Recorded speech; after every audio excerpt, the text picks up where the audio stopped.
ログコです。今回はほぼ日手帳2026について手帳会議を行います。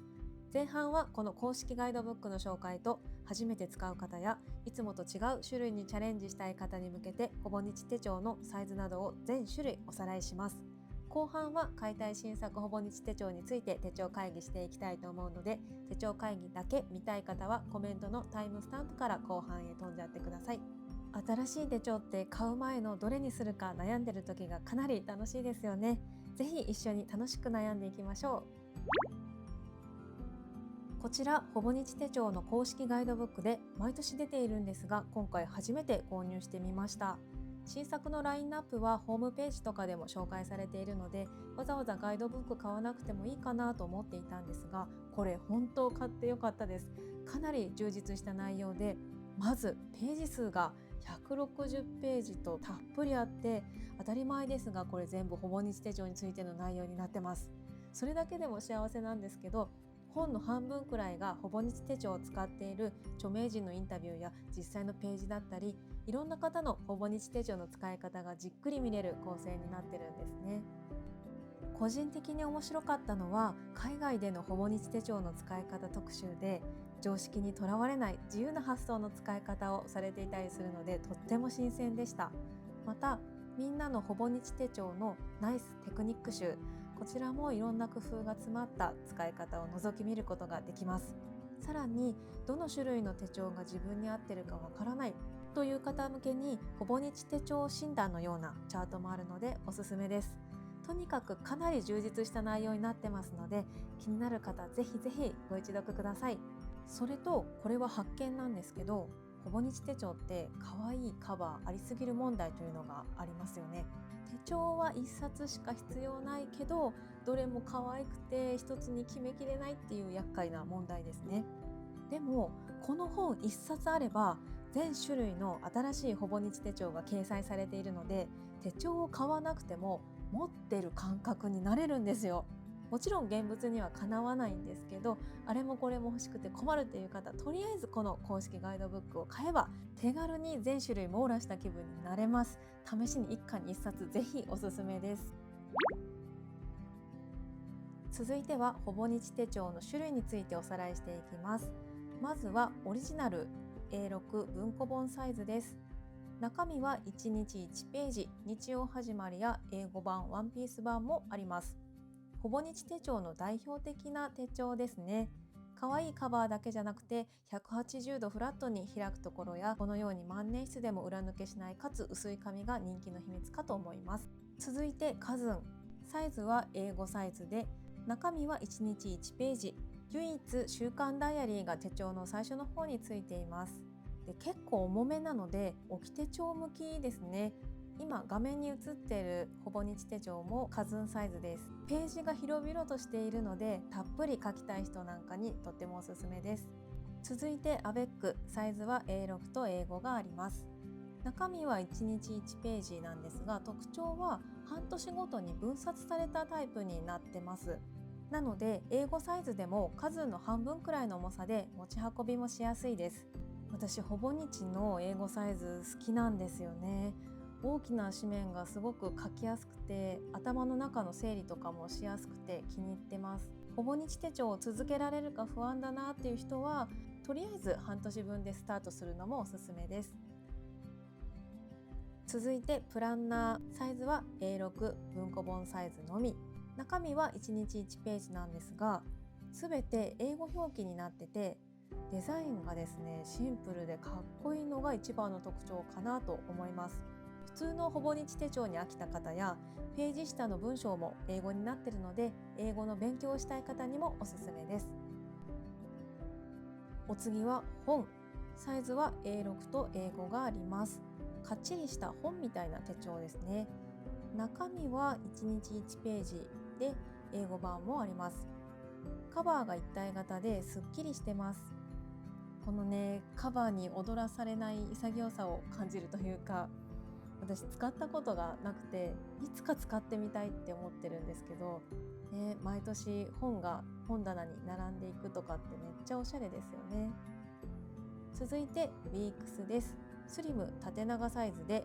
A5 サイズの縦半分っていうようなイメージになります。こちらは1日1ページではなくて週刊レフトになってます。週刊レフトっていうのが見開き左側が縦に日付が1週間並んでて、右側が方眼ページになってるって感じですね。このような割とオーソドックスな手帳です。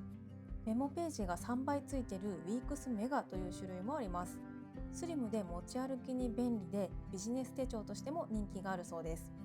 一番手帳っぽいかもしれないですね。私も今2冊使っていて、こんな感じでね、紙面が小さいので手帳デコもしやすいです。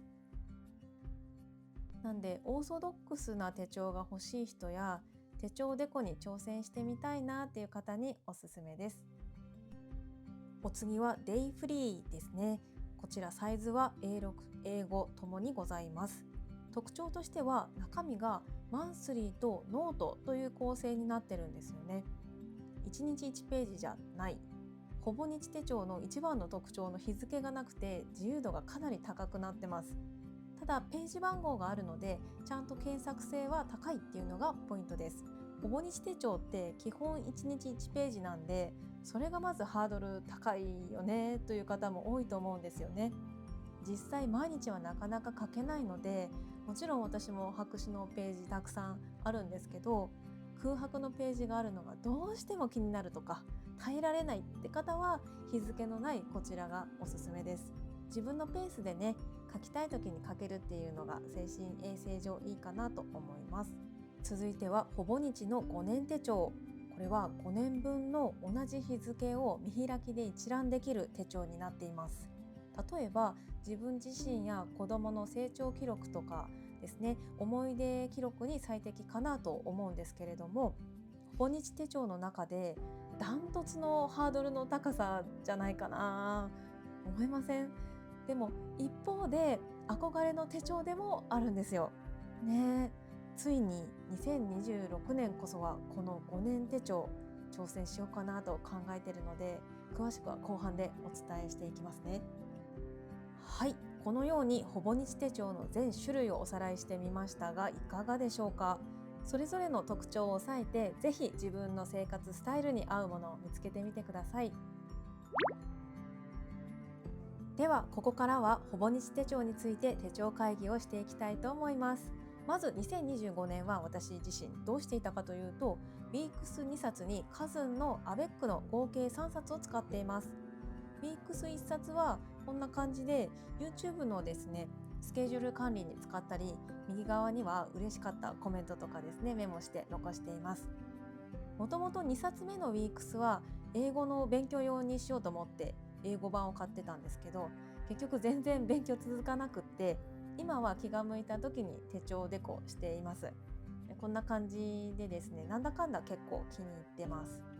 こういう小さめの手帳だとすごくデコしやすかったですね。全然間が空いたりとかしてるんですけど、渾身の出来栄えになるととっても嬉しかったです。で、アベックはどう使っているかというと、たくさん考え事や頭の中をアウトプットしたい時に使ってるんですよ。そうすると結構すっきりしてですね、こういうところにジャーナリングの効果を感じますね。で、今回のこの手帳会議もそうですよね。いろいろ書いて悩んだりして、あとカズンサイズだとページが結構広いのでたっぷりかけて結構私は使いやすかったので、また買うと思います。以上を踏まえてほぼ日手帳2026年、ひとまず何の種類を買うかをまとめます。まずですね、プランナーです。プランナー会って感じ、さっきの話と脈略はないんですが、やっぱり中のデザインがかっこよくてすっきりしてるんで、ちょっと使ってみたいなと思います。今のところバレットジャーナル用にしようかなと考えてて、で、私ロルバーも使うので、ロルバーよりはもっとライトというか、ゆるくザザッと書いて使えたらいいかなと思ってます。そしてカズンのアベックも思考整理用にこちらも引き続き使っていこうと思います。使い方としては、ほぼ日の乗組員の方がインスタでやってたんですけど、キッタをね、カズンのこのトゥードゥのところに貼って使うっていうのがとても可愛かったので、私も真似してます。キッタもね、たくさん持ってるので、こんな感じでどんどん使っていかないとですね、ページも華やかになって一石二鳥です。それとテーマについてマーカーで印をつけています。結構カズーンサイズって文字量が多くなりがちなので、後で見返した時にそのページに何のことが書いてるのかわかるようにしています。さらに2026年はほぼ日の5年手帳に挑戦します。しかも大きな5年手帳にしようと思ってるんですね。理由は後ほど詳しく説明しますので、一旦次行きますね。内容は家族のエピソードをメインに書いていこうかなと思ってます。最後にウィークスを1冊、これも引き続き YouTube 記録用に使いたいと思ってます。私は YouTube 用なんですが、他にも体調管理とか習慣化したいことのログ日記にとってもいいサイズ感だと思うんですよね、ウィークスって。例えば家計簿メモとして活用するとかもいいなと思ってて、例えば左側にその日使ったお金をメモして、特に大きな出費のレシートを右側に貼るとか、貼らなくてもお買い物終わったらウィークスにレシートを一時的に挟んでおいて、1週間分まとめて記録して捨てるとかですね。そうすると財布がレシートだらけにならなくてよかったり、こういうふうに記録のしやすさっていう点ではログ用にかなりウィークスはおすすめです。こんな感じで使い方のアイデアってたくさんあると思うので、もしこの動画が好評だったら、ほぼ日手帳の使い方アイデア集みたいな動画も今後出したいなと思うので、もし見てみたいっていう方はグッドボタンとチャンネル登録で教えてください。ということで2026年はこの4つのほぼ日手帳を購入しようと思ってます。続いてどのカバーを買うかなんですけれども、これもね迷ったんですよ。もう全種類発表される前から1日おきに新しいデザインが公開されてて、どれも可愛いんですよね。北岸由美さんも今年も可愛かったし、富江のジャパニーズホラーな感じもね、なんか魔除けに良さそうですよね。あとたまごっち、これも世代的にドンピシャなんですよね。でムーミンもね本当に厄介な可愛さで、あと 100% オレンジも大好きなイラストレーターなので気になってるんですよね。みんなとかいろいろスタイリッシュなデザインも充実してたんですけど、その中から私がプランナーに選んだカバーはこちら、奥見予算の私の物語からオリジナルサイズにしましたね。やっぱりこの刺繍がすごく魅力的で、これは見過ごせなくって実物を早く見てみたいです。そういえば私プランナーって使ったことないんですけど、オリジナルのカバーって使えますよね、今更ながら。ちょっとわかる方コメントで教えてください。それからカズンのアベックのカバーは6月のほぼ日セールで買ったミナのカバーがあるので、こちらを引き続き使っていきます。なのでここは買いません。続いて5年手帳。そもそもですね、なんで5年手帳の挑戦しようかと思ったかなんですが、これなんですよ。このムーミンのカバー、ムーミンパパのこのカバーがドストライクだったんですよね。なんか芝居の脚本執筆中のようなんですけど、この慌ててるイラストもいいし、開いた時のねこのムーミン谷の地図がすごく綺麗だなと思って購入を決めました。で書く内容は基本家族のことにして、後から振り返って楽しく読めるようなものにできたらなと考えてます。それとどうやったら5年手帳続くかなって考えたんですけど、寝室に置こうかなと思って、寝室に置いて寝る前にささっと3行くらいかけたらいいですよね。もし空白ができても空白絶対できるんですよ。シールとか貼っていけばいいかなって気楽に考えてます。5年手帳チャレンジ中の方いらっしゃいますか？もし継続の秘訣なかったらコメントで教えてください。最後ウィークスですが、これ実はまだ決めきれてないんですよね。最初はウィークスも奥見予算にしようかなと思ってたんですけど、全ラインナップ公開されたら迷い出しちゃって、一応候補としてはまず奥見予算、それとムーミンも可愛いですよね。あとは坂口恭平さん、これ写真かと思ったら絵なんですね。さらにインザフォレストも動物たちのワンポイントがいいですし、それから別注モデルもねかなり良さげで、ここは本当に悩んで発売ギリギリまで悩み続けようかなって思います。あとは買わないけど気になってるシリーズで言うとワンピース、こちらは10月発売で少し先なんですけど、このカズンサイズの落ち着いた色味が素敵だなと思いました。あとルフィの笑って寝転んでる感じもねなんかほっこりしますよね。実はワンピースデザインのほぼ日手帳、去年買おうかなって思ったんですよ。なんでやめたかっていうと、ほぼ日手帳の下に書いてるありがたいお言葉ゾーンが全部ワンピースの名シーンのセリフに変わるんですけど、そんなの毎日読んでたらまた一からワンピース読みたくなるやんと思って、そんなことしてたら絶対家事とかはかどらないなと思いとどまってやめましたね。ファンにはたまりませんよね。